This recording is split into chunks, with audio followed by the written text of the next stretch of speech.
So our final keynote, I'm delighted to mention and announce to you, is Senator Gary Peters. Senator Peters was elected to the U.S. Senate in 2014 after 3 terms in the U.S. House of Representatives. He sits on the Senate Committee on Commerce, Science, and Transportation, which has jurisdiction over automotive safety standards. In 2017, Senator Peters co-introduced a bill called the AV START Act.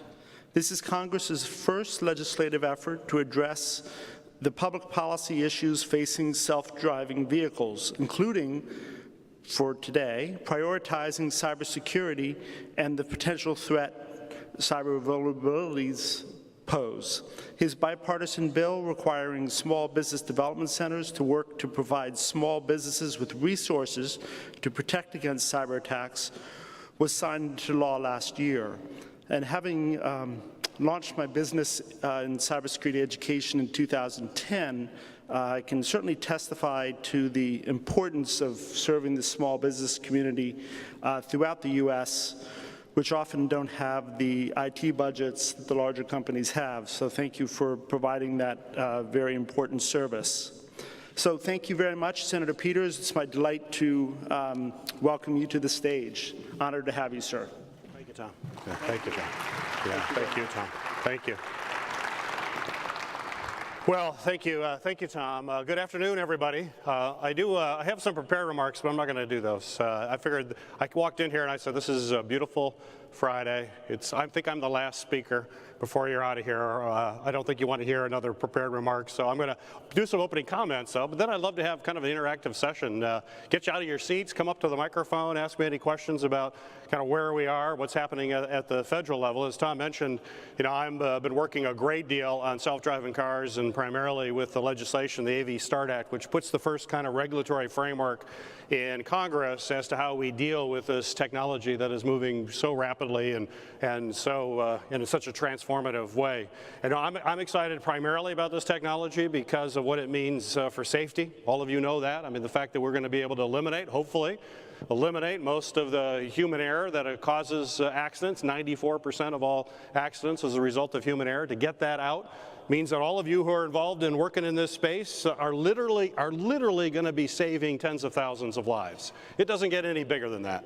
This is a major undertaking that's going to have a dramatic impact on people's lives in terms of saving them, in terms of transformation is going to change things. This is every bit as big in my mind as when the first car came off of the assembly line. And just think what happened when that first car came off the assembly line. It wasn't just about transforming an industry, it was about transforming an entire country, about transforming the entire planet, about creating the American middle class, about how we organize ourselves and how we have mass production techniques that we're able to change the mass culture in this country. All of that's happening right now. And you're all in the forefront of that. And as I watch this technology go, and I had the privilege of listening to the earlier panel about the technology and how fast it's moving. It's on an exponential course. I know you had folks from GM and others here. You know, they're going to be putting out these level 4 cars in San Francisco next year in a commercial market. I mean, this technology is truly on an exponential path. And yet, in my world, it works a little different than the engineering world and the scientific world, as you know. And public policy is a fairly predictable path. It's called the snail rate. So, you know, it moves along at this rate here, and technology is moving at that rate. I've got a lot of engineers I know in here. That's not a really good curve, is that? That doesn't really, they don't come together. So we got to figure out how to get ahead of it. We got to figure out, well, if not get ahead of it, at least try to keep up with some of that.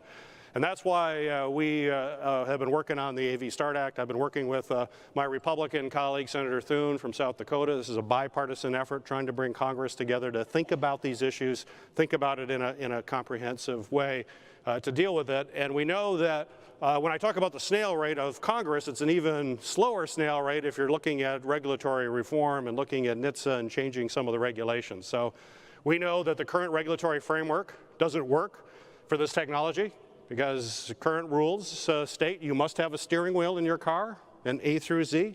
You must have a brake pedal in your car, A through Z. Well, what if these cars don't have brake pedals and they don't have steering wheels, which they won't? We've got to rewrite all of those rules, but that can take years, and we want to make sure that we're able to keep that curve of innovation continuing to move up.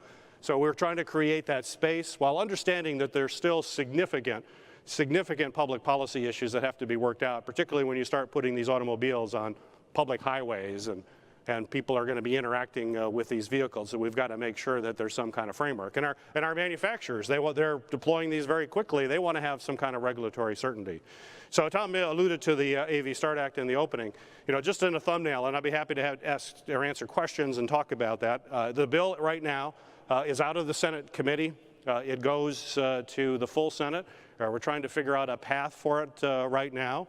There's still some issues that we have to work out in order to get some of my colleagues on board, but hopefully it'll get passed and it'll go over, and hopefully we'll work with the House version of it and come with legislation soon. But basically it allows these vehicles to get out on the road, but they just can't get out on the road. There is criteria, there's safety criteria that the manufacturers are going to have to sign off on, and it's going to be mandatory. Right now, you're probably familiar with some Department of Transportation regs that are voluntary. These aren't voluntary, these are mandatory. Manufacturers will have to have those documents submitted, and they're going to have to be validated, and full assessments have to be made where the manufacturers stand behind that. We will, and then NHTSA will review those. You'll also have to do a number of other things related to consumer education, for example. One of my concerns, a big concern now, is we move from these level 2 to 3 to 4 cars where people are thinking that they have more and more autonomy in a vehicle, and yet the vehicle isn't really completely 100% autonomous, but people believe they are. And as a result, you'll see accidents, which we already see, where people are not engaged and they aren't able to have the kind of situational awareness to take over the car. So I think it's critically important that we have consumer education. Consumers have to know what they're getting into, what the limitations are of those cars, and be able to anticipate where they may need to take over. We also, data is involved, and we're going to have a committee to look at how we deal with data, how data is stored, how it's used, how it's transmitted. Privacy concerns will all be worked out through this legislation as well. But certainly, first and foremost, is cybersecurity, which is why we're here. Cybersecurity is going to be paramount, as the previous panel talked about. I know the question was raised, well, what happens if there's a cyber attack on one of these cars? What's that going to mean? I would not understate how dramatic that would be for the public in terms of what would happen if you have a major cyber attack. You know, and I equate this, and I think about cyber now in the financial world. We're always concerned about cyber attacks there, and if someone breaks into my bank account and steals my money, I'm really angry. I'm not happy about that. But if someone breaks into my car and drives me into a wall, that's existential. That's a big deal. And the kind of consumer blowback, just look at the consumer blowback we had with the Uber accident and others that have happened. If you have that kind of cyber attack, guess where all that blowback's going to come? It's going to come to us in Congress, and people are going to say, what the heck is happening? Why are we going to these cars? Or being hacked by the Russians or whoever it may be, and we'll never get in that car again. And we already know, just from public opinion polls, that people are not real comfortable with this technology at this point. It's going to take some time for that to happen. We know from our focus groups that I've heard from the industry that you shouldn't call these vehicles autonomous vehicles because people really don't like that. And I'm trying to think about, you know, I think the average person thinks autonomous vehicle, you kind of get in the car and it just takes you wherever it wants to go. You know, it's completely autonomous and you have no control over it. It makes people feel uneasy. Now, folks will rather have a self-driving car. That sounds a whole lot nicer. But it just shows you where we are in terms of public perception of these, that already people are used to driving a car. Turning that over is not going to be an easy thing. So we got to get this right. There is no margin of error. All of you who are involved in cybersecurity, there is no margin of error. You got to get it right out of the box, or the blowback will be significant, and we will actually endanger billions of dollars of investment that has been made into this technology. So part of our act, there has to be those kinds of certifications. It has to be all part of all aspects of the design and development of these cars. The companies have to certify that all that's happening. They're going to have to provide documents to that. And cyber is going to be integral to the first manufacture of these cars before they get out on the road. But then a lot of the bill is also advisory committees to give us more information, collect more data, get them out on the road. And in fact, when the AV START Act, after it's signed into law, and if a company has jumped through all of the various hoops that they need to, which are a lot less onerous than right now regulations that simply don't apply, then they can put up, in the third year, up to 80,000 vehicles out on the road. and it goes up from there, and every year they can put more out. And that's the kind of certainty that our manufacturers are going to need and from a regulatory front to get it out going forward. So that's, I want to throw that out. A couple other issues that I'm working on, Tom mentioned small business, and the previous panel talked about hackers always looking at the path of least resistance. As a member of Homeland Security and the Armed Services Committee, I can tell you I know the path of least resistance usually is small businesses that are the pathway to get into the larger networks. We saw that recently with the breach of some of the big auto companies and some of their plans and other things that happened as a result of going through a small business contractor. We know the Target breach, we all know that with small business. So I'm working on ways to make sure small businesses can be hardened. Part of that is education. Part of the bill that I wrote that got passed deals with the Small Business Administration and the Department of Homeland Security to coordinate, to work with small businesses to make sure they have the training that they need, to make sure they have some of the resources that they need to harden their systems going forward. That's going to be critical for us in the future. The other aspect, and then I'll turn this over to ask your questions, that I'm really focused on, I'm worried about, and that's simply the fact, and it came up in the previous panel that I heard, that we're not training enough people to do what has to be done in cyber. The tremendous shortages, as you know, with folks who are able to do this incredibly important work. That is also growing at an exponential rate, and with the Internet of Things, we're going to need so many folks, and we're going to need a lot of those people in the federal government. And we're having a hard time recruiting, just like I know private industry is having a hard time recruiting folks that have that kind of background. So we've got to be in every aspect of the training. I worked with another one of my Republican colleagues last year to pass the American Innovation Act. And in that act, we are working on STEM education, providing additional resources into our K-12 schools to train teachers and to particularly make an outreach to minority folks and women to get into these STEM fields and to get into IT and into STEM education. We're going to have to put a whole lot more resources into that. The other aspect when it comes to the federal government that I think is critical is that we have more flexibility of bringing people in. From the IT world. Right now, you know, if you go into the federal service, it's a bureaucracy and you have various GS levels. We got to change all that. We've got to modify that so it works like private industry, where someone who has a lot of experience can come into the federal government at a higher level, provide that experience, and then if they want to go back out to the private sector, then that gives them a wealth of even more experience of both working in the federal government, perhaps in some agencies like the NSA and others. That'll be incredible background, incredible knowledge that the private industry can use, and the government can also use incredible expertise that comes from private sector as well. And part of that is another bill that I'm working on that is really modeled after what we see in the U.S. military, and the fact that we know that right now federal government is very siloed into various agencies. Tremendous resources there, and we need to share those with the private industry, from the Department of Transportation to some of the military folks. But we have these silos. But how do we get people to really learn and swim through those silos and learn different agencies, the challenges, and learn from how they're overcoming some problems? The United States military faced this problem. And it faced this problem before when we weren't communicating between the branches. We had to reform the military. We can't fight. When we go to war, we can't go to war just with the Navy or just with the Air Force or just with the Army. You need them all working together. And now there's a joint specialty within the armed forces where officers are trained and understand all of the different branches so that we can fight an effective, coordinated war. Well, the cyber threat is just that threat. We have to fight a coordinated war effort against the cyber threat.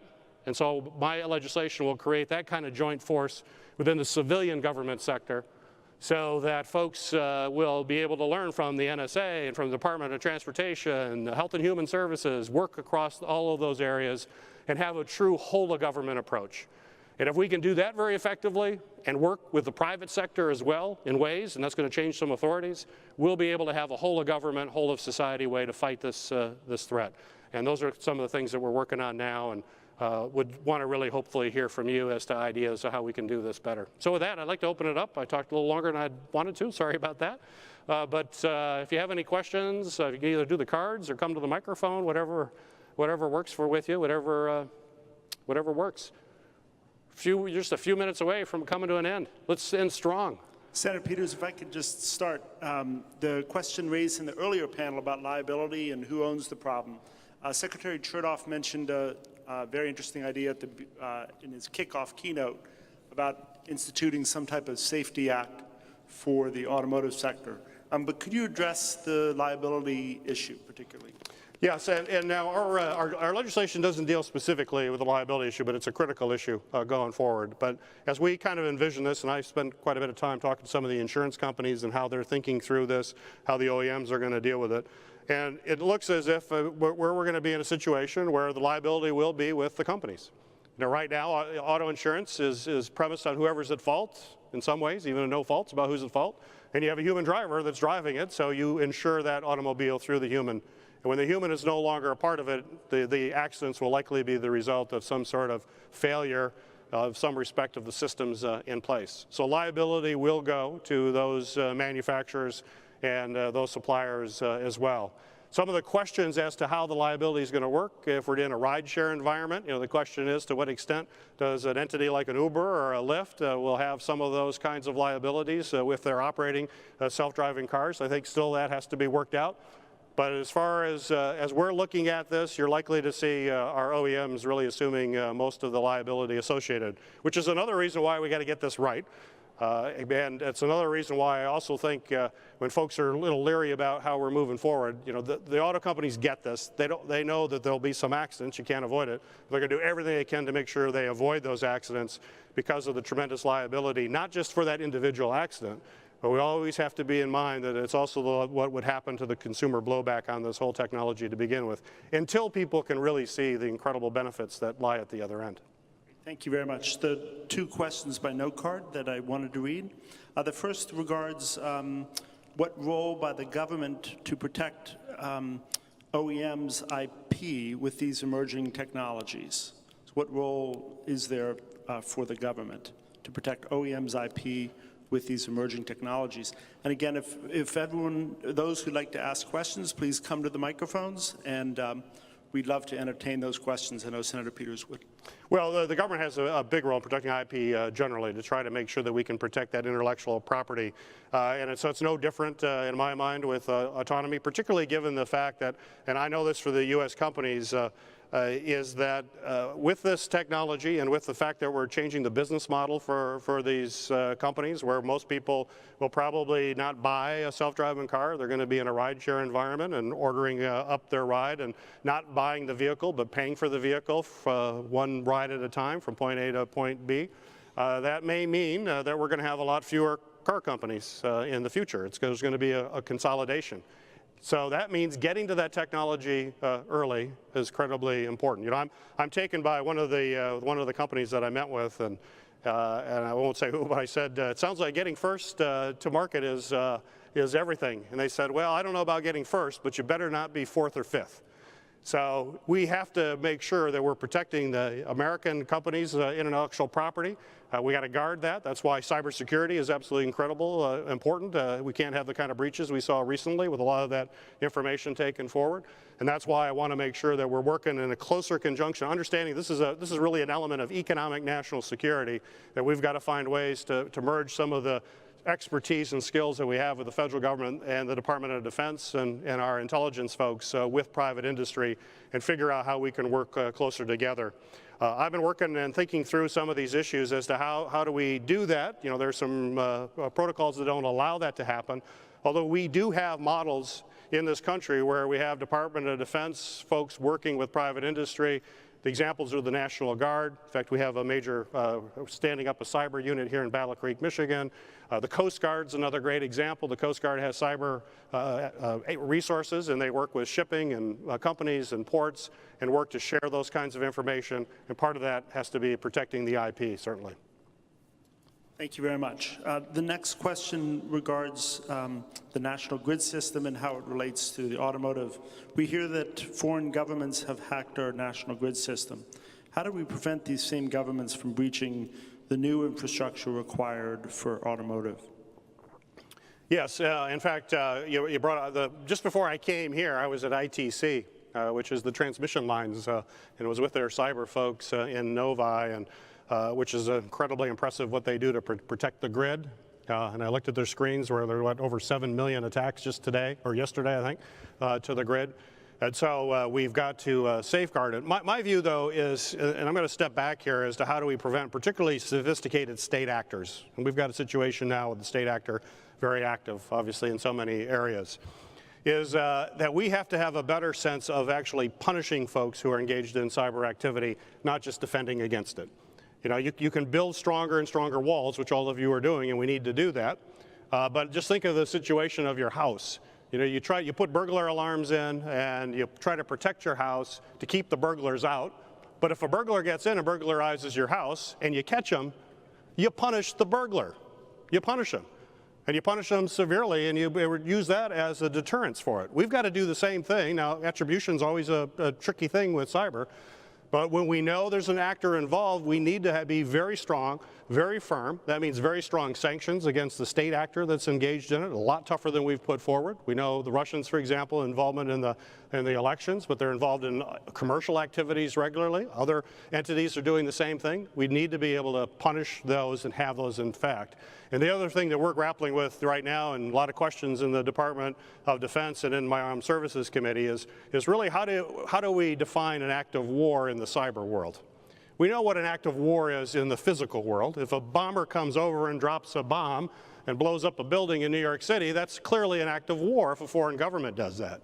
If they attack us on the cyber, put out grid and hurt people, or take out a grid system, or self-driving cars drive people into the walls, is that an act of war? And if so, what is the appropriate response? And it has to be a firm and aggressive response back for any kind of actor that's doing that. So that's a big part of what we're talking about right now in my committee work. Great, thank you. We have one more written question, and I'll just end with a final one. Will you consider an idea of collecting a huge penalty from companies like Facebook, who amassed huge wealth at the expense of citizens' privacy, and perhaps redistributing that? What was the first part of the question? It's whether you consider an idea of, this relates to Facebook, and would you consider an idea of collecting a huge penalty from companies like Facebook, who amassed huge wealth at the expense of citizens' privacy, and redistributing the money as grants to support cybersecurity technologies? Well, that's yeah. I mean, it's an interesting idea. There's no question we have to take a really hard look at these social platforms. We had Mr. Zuckerberg before my committee a couple months ago to talk about the problems with the Facebook related to the election. These companies have gotten so large. They are basically like public utilities now as a platform, and need to be thinking through how do they actually be regulated, particularly when it comes from a privacy standpoint. And quite frankly, I'll be honest, they haven't been very forthcoming in trying to figure out how we actually regulate that, and how do we deal with some of these privacy issues. They've only now started to become more interested in it when the specter of antitrust is coming up. And do we use some of the tools that the federal government has of antitrust, because you basically have monopolies in this critically important technology. And when you have monopolies, normally we have to have some sort of public oversight of that kind of monopoly, because the competitive forces of the market simply aren't working in that kind of situation. So certainly I'm all ears to all sorts of ideas. The person who wrote that is an interesting idea, but we need to have more input on how we deal with this, because it's only going to get bigger, they're only going to get more powerful, and we're already seeing the impact of that to our society at large, which could be potentially a significant threat. Great. Senator Peters, thank you. And just a final concluding point and question is cybersecurity often obviously entails risk management, which we've been addressing throughout the day, I think, extremely well. In terms of your vision for the future, in the best case scenario, 3 to 5 years from now, where could we be with the emerging opportunity that's coming about through autonomous and through increasing connected vehicles? And I asked that question also with the idea of, I read The Wright Brothers by David McCullough, and read about the early innovation that they had and the calculated risks, but the ultimate opportunity that emerged was quite stunning. So where do you think we could be in the best case scenario?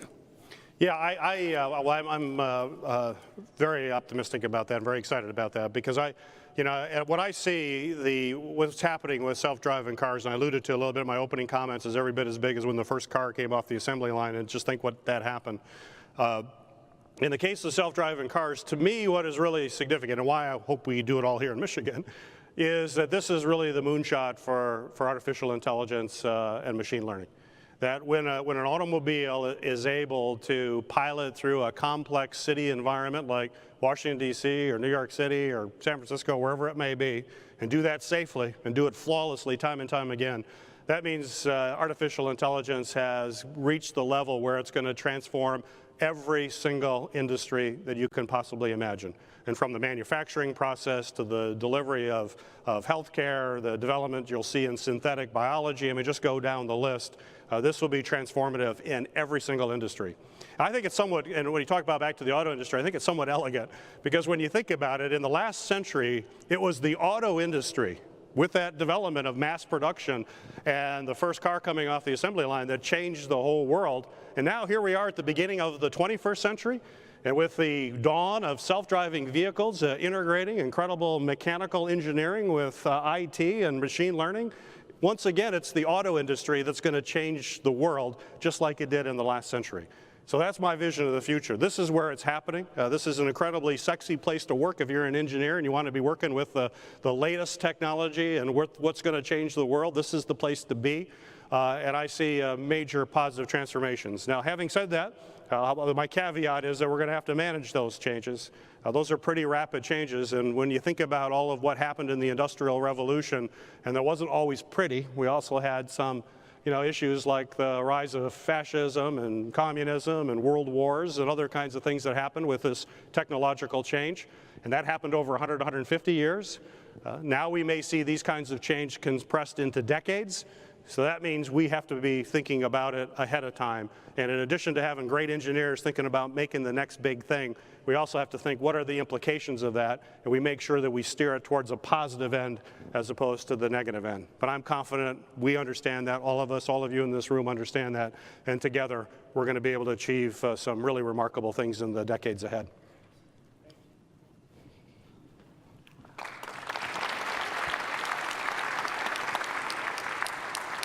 Thank you. Appreciate it. Yeah, I appreciate it. Just stay on the stage. Oh, okay.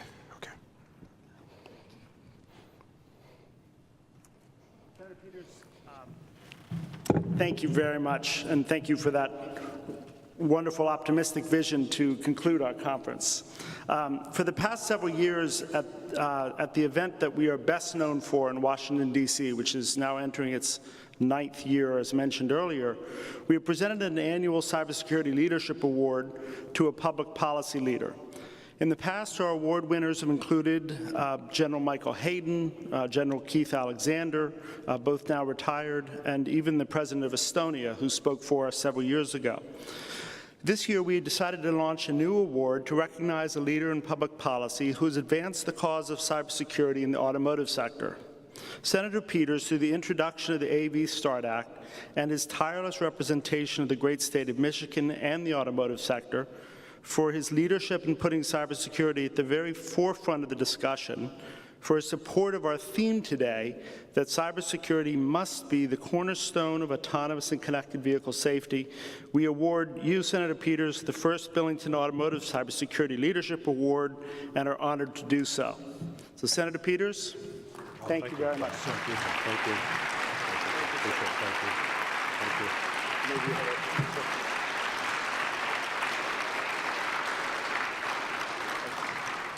Thank you.